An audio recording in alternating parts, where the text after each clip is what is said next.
Salut tout le monde, j'espère que vous allez bien. En ce qui me concerne, ça va plutôt pas mal.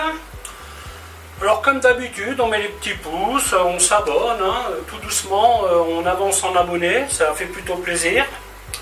Alors aujourd'hui, je vais vous montrer une recette que j'ai faite dans le passé, avec laquelle j'ai cartonné. C'est une cassolette d'escargot aux champignons.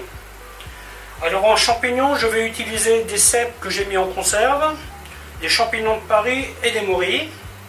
Pour faire la sauce, donc là j'ai 30 g de beurre, 30 g de farine, oignons, carottes, vin blanc, ail, un peu d'eau, parce qu'en aromate je vais y mettre un demi-bouillon de volaille, sel, poivre, thym, laurier, clou de girofle, et bien sûr de la crème. Voilà, bah, j'ai rien oublié, je pense. Je vais vous montrer comment fabriquer tout ça. A tout de suite. Donc la première des étapes, on va s'occuper de la garniture. Oignons, carottes, que l'on va faire suer. Alors vous noterez que j'ai coupé tout assez petit, histoire de ne pas passer 2 heures à cuire. Hein. Donc là, cette sauce, elle devrait cuire, je dirais, une vingtaine de minutes. Et ici, dans la casserole, bah, vous avez le beurre qui va composer le roux. 30 g. Parce que là, aujourd'hui, je vais utiliser de la crème épaisse. Donc, voilà. Ok, donc on va y mettre les oignons. Donc là, c'est de l'oignon rouge. Hein.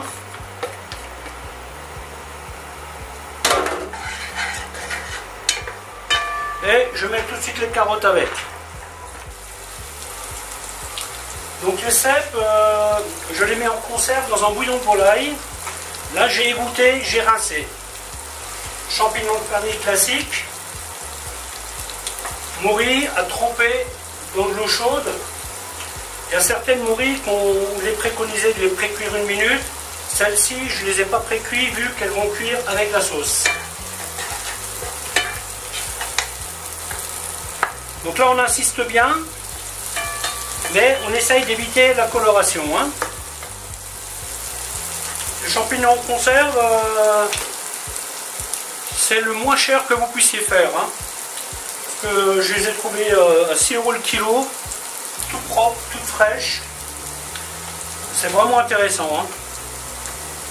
Voilà, donc maintenant je vais y mettre les cèpes. Vous voyez, je les ai égouttés un peu, épongés. Ensuite, champignons de Paris. Oups, non. Ensuite, morilles. Bon, bien entendu, vous pouvez le faire qu'avec une sorte de champignon. Hein. Ensuite, je vais mettre les aromates. Donc, feuille de laurier, clou de girofle, poivre et thym.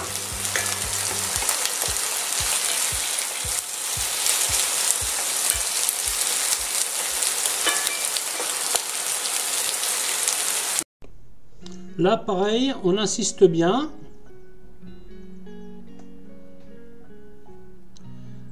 Je peux déjà mettre mon ail.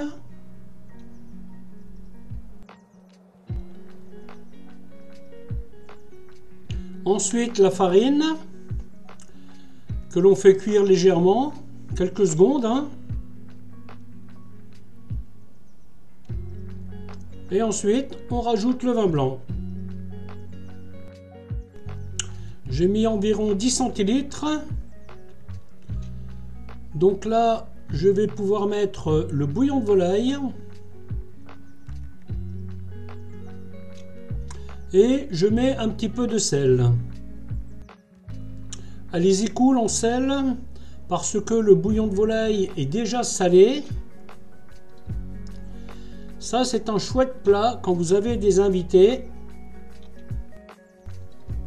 Une fois que le vin est à ébullition, vous pouvez rajouter de l'eau.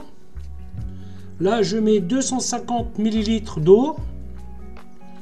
Et donc, il ne restera plus que les escargots à mettre. La crème, ou plutôt la crème et les escargots. car c'est dans ce sens-là qu'on va le faire. Quand le liquide sera à la bonne consistance, qu'il aura réduit un peu, j'y rajouterai la crème et je ferai cuire ça tranquillement. Donc voilà, le liquide est à la bonne consistance. Je vais donc y rajouter 250 g de crème épaisse que je vais cuire une vingtaine de minutes.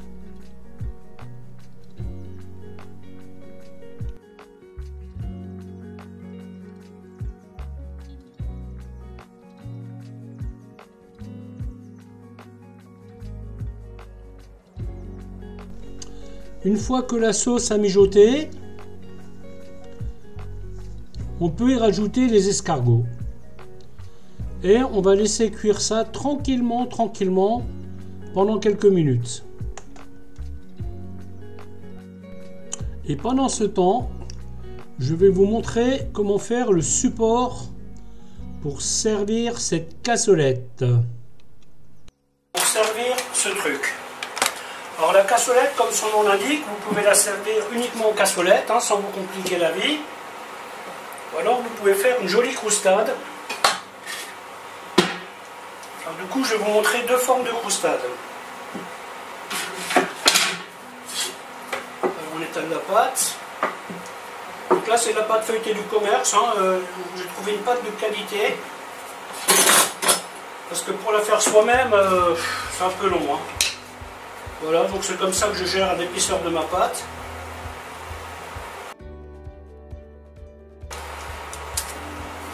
Ok, donc je vais commencer par la ronde. Attends, faut pas que je me trompe. C'est parfait. Hop. Voilà.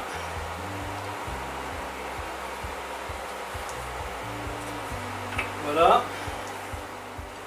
Ensuite, on met de la dorure.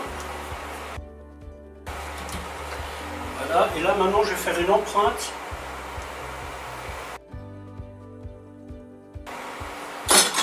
Avec un couteau.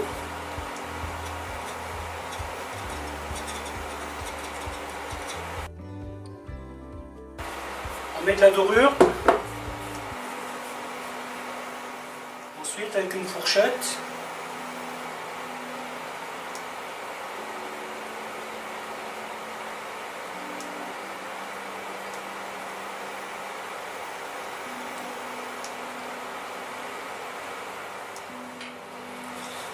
Ensuite, nous passons à la rectangulaire. Donc là, on superpose la pâte le plus plat possible.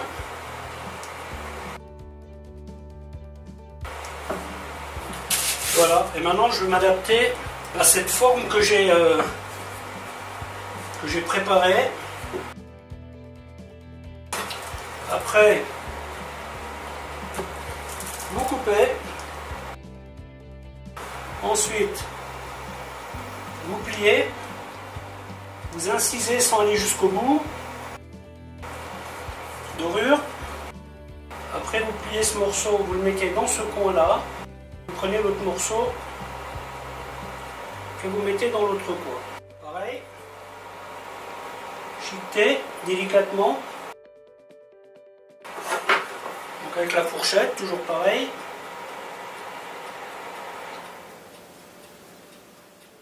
Et celle-ci, par contre,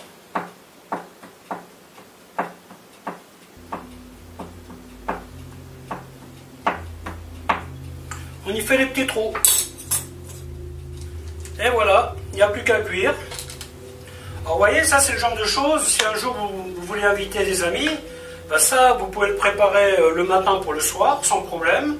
Ça, vous pouvez le préparer aussi.